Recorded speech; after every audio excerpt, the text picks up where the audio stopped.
بسم اللہ الرحمن الرحیم۔ ناظرین، اللہ تعالیٰ خود اس انسان کو سلام کرتا ہے جو روزانہ عصر کی نماز کے بعد یہ ایک تسبیح پڑھ لیتا ہے۔ ایسے انسان پر روزانہ اللہ کی رحمتیں برستی ہے اور اس کی تمام دینی اور دنیاوی مشکلات دور ہو جاتی ہے۔ رحمت کے فرشتے ایسے انسان کے لیے مغفرت کی دعا کرتے ہیں اور قیامت کے دن اس کا ٹھکانہ جنت ہوگا۔ ناظرین، حضور نبی کریم صلی اللہ علیہ وسلم سے محبت کرنا فرض، واجب اور لازم ہے۔ یہ ایمان کا لازمی حصہ ہے، اس کے بغیر انسان مومن ہی نہیں ہو سکتا۔ محبت کی من جملہ علامات میں سے یہ ہے کہ تمام معاملات میں حضور نبی کریم صلی اللہ علیہ وسلم کی اطاعت اور اتباع کی جائے۔ اللہ رب العزت نے اپنی ذات باری تعالیٰ کے ساتھ محبت کرنے والوں کا دعویٰ محبت پرکھنے کے لیے اپنے آخری نبی صلی اللہ علیہ وسلم کی اتباع کو معیار ٹھہرایا ہے۔ چنانچہ قرآن مجید میں ارشاد ربانی ہوتا ہے کہ آپ صلی اللہ علیہ وسلم ان محبت کے دعوے داروں سے کہہ دیجئے کہ اگر تم اللہ سے محبت کرتے ہو تو میری اتباع کرو، اللہ تم سے محبت کرے گا اور تمہارے گناہوں کو معاف فرما دے گا، اور اللہ تعالیٰ معاف فرمانے والا اور بہت رحم فرمانے والا ہے۔ بات کا آغاز کرتے ہیں، لیکن اس سے پہلے روحانی وظیفہ سینٹر کے تمام معزز بھائیوں اور بہنوں سے ایک چھوٹی سی گزارش ہے۔ اگر آپ نے ابھی تک ہمارے اس چینل روحانی وظیفہ سینٹر کو سبسکرائب نہیں کیا تو اسے ضرور سبسکرائب کر لیں اور بیل کے آئیکن کو بھی دبا دیں تاکہ آپ کو ہماری ہر نئی ویڈیو اور طاقتور وظائف کی اپڈیٹ بروقت ملتی رہے۔ آپ کی محبت کا بہت شکریہ۔ ناظرین، ایمان کے وجود کا دار و مدار محبت رسول صلی اللہ علیہ وسلم ہے۔ مسلمان اسی وقت کامیاب اور کامران ہوگا جبکہ اس کے دل میں رسول کریم صلی اللہ علیہ وسلم کی محبت اور عقیدت تمام مخلوقات سے زیادہ ہوگی۔ سورۃ التوبہ میں اللہ سبحانہ و تعالی ارشاد فرماتے ہیں کہ آپ صلی اللہ علیہ وسلم فرما دیجئے کہ تمہارے باپ اور تمہارے بیٹے اور تمہارے بھائی اور تمہاری بیویاں اور تمہارے کمبے قبیلے اور تمہارے کمائے ہوئے مال و دولت اور وہ تجارت جس کے کم ہونے سے تم ڈرتے ہو اور تمہارے وہ گھر جنہیں تم پسند کرتے ہو، اگر تمہیں یہ اللہ تعالیٰ اور اس کے محبوب صلی اللہ علیہ وسلم اور اس کی راہ میں جہاد کرنے سے زیادہ عزیز ہے تو تم انتظار کرو کہ اللہ اپنا عذاب لے آئے، اور اللہ تعالیٰ فاسقوں کو ہدایت نہیں دیتا۔ ناظرین، سورہ توبہ کی اس آیت مبارکہ میں اللہ تعالیٰ نے 8 طرح کے لوگوں اور چیزوں کا تذکرہ فرما کر انسانیت کو اپنی ذات رحیم اور رسول کریم صلی اللہ علیہ وسلم اور جہاد فی سبیل اللہ کی محبت کو واجب قرار دیا ہے اور اسے فوقیت نہ دینے والوں کو عذاب الہی کا مستحق ٹھہرایا ہے۔ علامہ ابن قیم رحمہ اللہ علیہ صراحتاً فرماتے ہیں کہ یہ آیت اس بات کی واضح دلیل ہے کہ جو آدمی آپ صلی اللہ علیہ وسلم کو اپنے نفس سے زیادہ عزیز نہ رکھے وہ مومن ہی نہیں۔ اولیت 2 چیزوں کو شامل ہے: آپ صلی اللہ علیہ وسلم سے محبت اور انس اپنی جان سے زیادہ ہو، اور انسان کا اپنے اوپر کوئی حکم نہ ہو بلکہ اس کے نفس پر رسول اللہ صلی اللہ علیہ وسلم کا حکم ایسے نافذ ہو جیسے آقا اپنے غلام اور باپ اپنی اولاد پر حکم چلاتا ہے، بلکہ آپ صلی اللہ علیہ وسلم کا حکم تو اس سے بھی بڑھ کر ہو۔ بھائیوں اور بہنوں، نبی کریم صلی اللہ علیہ وسلم سے محبت دین حق کی شرط اول ہے۔ اسی میں ہو اگر خامی تو سب کچھ نامکمل ہے۔ بہت سی احادیث مبارکہ بھی وارد ہوئی ہیں جو ان دونوں آیتوں کے مدلل ہونے پر بڑے بلیغ انداز میں روشنی ڈالتی ہے اور حب رسول کریم صلی اللہ علیہ وسلم کو بڑے تاکیدی انداز میں بیان کرتی ہے۔ بخاری شریف میں سیدنا ابو ہریرہ رضی اللہ عنہ سے روایت ہے کہ آپ صلی اللہ علیہ وسلم نے فرمایا، اس ذات کی قسم جس کے قبضے قدرت میں میری جان ہے، تم میں سے کوئی اس وقت تک مومن نہیں ہو سکتا جب تک میں اس کے نزدیک اس کے والدین اور اس کی اولاد سے زیادہ محبوب نہ ہو جاؤں۔ ناظرین کرام، حب کے معنی لاڈ اور پیار، محبت اور الفت، انس اور اخلاص، تعلق اور میلان، دوستی اور یارانہ کے ہے۔ حب کو حب بھی کہتے ہیں۔ محبت کرنے والے کو محب کہا جاتا ہے، جس سے محبت کی جائے اسے محبوب یا محب کہتے ہیں۔ لسان العرب میں امام غزالی رحمۃ اللہ علیہ فرماتے ہیں کہ محبت طبیعت کا میلان ہے، ایسی شے کی طرف جس سے لذت حاصل ہو۔ قاضی محمد سلیمان منصور پوری رحمۃ اللہ علیہ اپنی کتاب رحمۃ للعالمین میں حدیث مبارکہ کی تشریح کرتے ہوئے لکھتے ہیں کہ محبت ہی قوت قلب ہے، محبت ہی غذائے روح ہے، محبت ہی قرۃ العین ہے، محبت ہی حیات ابدان ہے، دل کی زندگی، دل کی کامیابی، بلکہ کامیابی کو دوام بخشنے والی ہے۔ الغرض محبت ہی سب کچھ ہے۔ خواجہ یحییٰ معاذ رازی رحمۃ اللہ علیہ فرماتے ہیں کہ محبت ایک حال ہے، اس کی تعبیر الفاظ سے نہیں ہو سکتی۔ ناظرین، اس کی سب سے بہترین مثال حضرت سیدنا صدیق رضی اللہ عنہ کا عمل ہے کہ انہوں نے اپنا سارا مال آپ صلی اللہ علیہ وسلم کی خدمت میں پیش کر دیا۔ ناظرین کرام، انسان دنیا میں جس سے بھی پیار و محبت کرتا ہے تو اس کی کوئی نہ کوئی وجہ یا سبب ضروری ہوتا ہے جس کی بنیاد پر وہ شخص یا کسی چیز کو اپنا محبوب بنا لیتا ہے۔ ان میں 4 انتہائی اہم اور قابل ذکر ہے۔ پہلی، حسن و جمال، دوسری، فضل و کمال، تیسری، قرابت اور اتصال، اور چوتھی، احسان۔ آپ صلی اللہ علیہ وسلم کی ذات کریمہ میں یہ چاروں اوصاف جمیلہ بدرجہ اتم پائے جاتے ہیں۔ چنانچہ ہر امتی کو ہر چیز سے بڑھ کر آپ صلی اللہ علیہ وسلم کی محبت کرنی چاہیے، اور محبت اطاعت اور اتباع کے بغیر ممکن نہیں۔ اس لیے محبت کے تقاضوں کو پورا کرتے ہوئے زندگی بسر کرنی چاہیے۔ ان 4 اسباب کی پہلی وجہ حسن و جمال ہے۔ انسان خوبصورت شخصیت، خوبصورت چیز یا خوبصورت منظر کو دیکھے تو دل بے اختیار اس کی طرف کھینچ جاتا ہے۔ اللہ تعالیٰ نے آپ صلی اللہ علیہ وسلم کو ایسا حسن و جمال عطا فرمایا کہ اس کو قلم سے بیان کرنا مشکل ہی نہیں، ناممکن ہے۔ ترمذی شریف میں حضرت سیدنا انس رضی اللہ عنہ سے روایت ہے کہ اللہ تعالیٰ نے کسی نبی کو مبعوث نہیں فرمایا جو خوش آواز اور خوش روح نہ ہو۔ ہمارے نبی مکرم صلی اللہ علیہ وسلم ان تمام انبیاء کرام علیہم الصلاۃ والسلام میں صورت میں سب سے زیادہ حسین اور آواز میں سب سے زیادہ احسن تھے۔ حضرت سیدنا حسان بن ثابت رضی اللہ عنہ فرماتے ہیں کہ آپ صلی اللہ علیہ وسلم سے زیادہ حسین میری آنکھ نے کبھی نہیں دیکھا۔ آپ صلی اللہ علیہ وسلم سے زیادہ خوبصورت بیٹا کسی عورت نے نہیں جنا۔ گویا کہ آپ صلی اللہ علیہ وسلم ہر عیب سے ایسے پاک پیدا کیے گئے جیسا کہ آپ صلی اللہ علیہ وسلم نے چاہا۔ سیدہ طیبہ طاہرہ عائشہ رضی اللہ عنہا فرماتی ہے کہ آپ صلی اللہ علیہ وسلم کی آنکھیں اتنی حیادار تھی کہ میں نے عرب کی کنواری لڑکیوں میں بھی ایسی حیا نہیں دیکھی۔ سبحان اللہ۔ ناظرین، آپ لوگ بھی بے ساختہ کمنٹ باکس میں پیارے رسول صلی اللہ علیہ وسلم کی ذات گرامی پر ایک پیارا اور مختصر سا درود صلی اللہ علیہ وسلم خلوص دل کے ساتھ ضرور لکھتے جائیے۔ ناظرین، وہ کہتی ہے کہ اگر زلیخا کی سہیلیاں آپ صلی اللہ علیہ وسلم کے چہرے انور کو دیکھ لیتی تو ہاتھوں کے بجائے دلوں کو کاٹ لیتی۔ ام المؤمنین سیدہ عائشہ صدیقہ رضی اللہ تعالی عنہ کے اشعار آپ صلی اللہ علیہ وسلم کی شان اقدس میں کچھ یوں ہیں کہ ایک ہمارا سورج ہے اور ایک آسمان کا سورج ہے، اور ہمارا سورج آسمان کے سورج سے کہیں کہیں بڑھ کر ہے۔ وہ سورج فجر کے بعد نکلتا ہے اور میرا سورج عشاء کے بعد چمکتا ہے۔ ناظرین محترم، حضرت جابر بن سمرہ رضی اللہ عنہ کی روایت ہے کہ میں ایک مرتبہ رات کے وقت مسجد میں داخل ہوا تو آپ صلی اللہ علیہ وسلم مسجد میں ہی تشریف فرما تھے، اور آپ صلی اللہ علیہ وسلم کے سر مبارک پر 14ویں کا چاند چمک رہا تھا۔ میں تھوڑی دیر آپ صلی اللہ علیہ وسلم کے چہرے انور کو دیکھتا اور پھر چاند کی طرف دیکھتا۔ بالآخر میرے دل نے فیصلہ کیا کہ میرے آقا صلی اللہ علیہ وسلم چاند سے زیادہ حسین ہے۔ سبحان اللہ۔ ناظرین، جبکہ ایک شاعر اسی معاملے پر یوں کہتا ہے کہ چاند سے تشبیہ دینا یہ کہاں کا انصاف ہے، چاند پر ہے پرچھائیاں مدنی کا چہرہ صاف ہے۔ ناظرین، حضرت سیدنا عبداللہ بن عباس رضی اللہ عنہ فرماتے ہیں کہ میں نے آپ صلی اللہ علیہ وسلم کو دیکھتے ہی پہچان لیا کہ یہ چہرہ کسی جھوٹے انسان کا نہیں ہو سکتا۔ علامہ شمس الدین قرطبی رحمۃ اللہ علیہ لکھتے ہیں کہ آپ صلی اللہ علیہ وسلم کا پورا حسن و جمال ظاہر ہی نہیں کیا گیا، ورنہ کوئی انسان دیکھنے کی تاب ہی نہ لا سکتا۔ کسی سے محبت اور پیار کی وجہ فضل و کمال بھی ہوتا ہے۔ اللہ سبحانہ و تعالی نے آپ صلی اللہ علیہ وسلم کو اس قدر فضل و کمال عطا فرمایا کہ قرآن مجید میں نبی امی کا لقب عطا فرمایا کہ آپ صلی اللہ علیہ وسلم دنیا میں کسی کے سامنے شاگرد بن کر نہ بیٹھے۔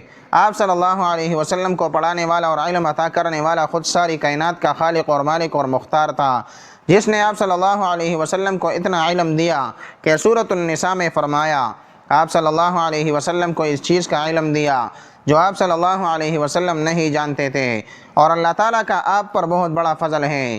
ناظرین کرام، جب بڑی ہستی کسی چیز کو بڑا کہے تو وہ واقعتاً بہت بڑی ہوتی ہے۔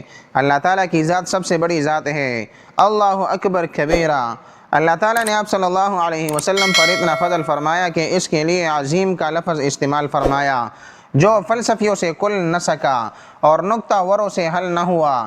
وہ راز ایک کملی والے صلی اللہ علیہ وسلم نے بتا دیا، اور وہ بھی چند اشاروں میں۔ حضرت ابو ہریرہ رضی اللہ عنہ روایت کرتے ہیں کہ آپ صلی اللہ علیہ وسلم نے فرمایا مجھے دیگر انبیاء کرام پر 6 چیزوں کے باعث فضیلت دی گئی۔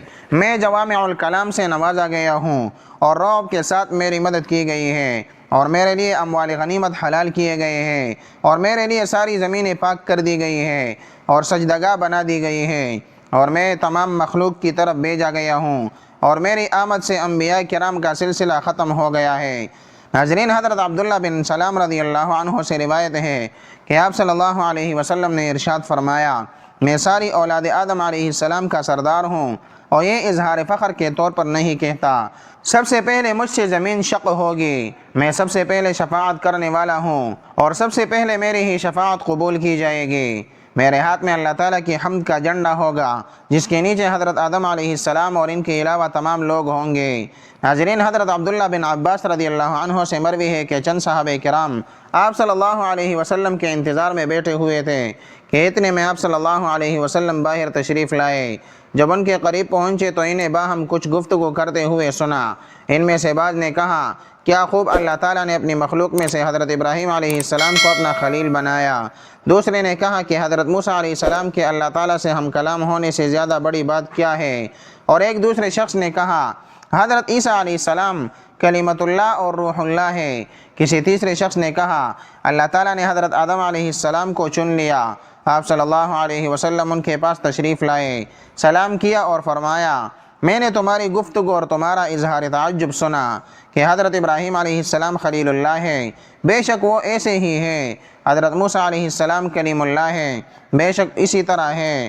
حضرت عیسیٰ علیہ السلام روح اللہ اور کلمۃ اللہ ہے، واقعی وہ اسی طرح ہے۔ حضرت آدم علیہ السلام کو اللہ نے چن لیا، وہ بھی یقیناً ایسے ہی شرف والے ہیں۔ سن لو، اور میں اللہ تعالیٰ کا حبیب ہوں، اور میں یہ بطور فخر اظہار نہیں کر رہا، میں قیامت کے دن حمد کا جھنڈا اٹھانے والا ہوں، اور یہ بطور فخر نہیں کہتا۔ قیامت کے دن سب سے پہلے شفاعت کرنے والا بھی میں ہی ہوں، اور سب سے پہلے میری ہی شفاعت قبول کی جائے گی، اور میں یہ بطور فخر اظہار نہیں کر رہا، سب سے پہلے جنت کا کنڈا کٹکھٹانے والا بھی میں ہی ہوں۔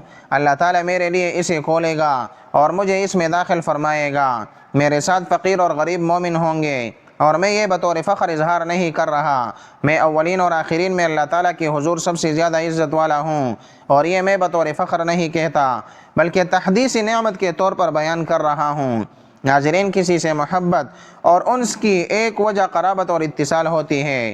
حضور نبی کریم صلی اللہ علیہ وسلم کا اپنی امت سے قرابت اور اتصال کا اندازہ سورۃ الاحزاب کی اس آیت مبارکہ سے ہو جاتا ہے کہ نبی کریم صلی اللہ علیہ وسلم مومنوں کے ساتھ ان کی جانوں سے زیادہ قریب اور حقدار ہیں، اور آپ صلی اللہ علیہ وسلم کی ازواج ان کی مائیں ہیں۔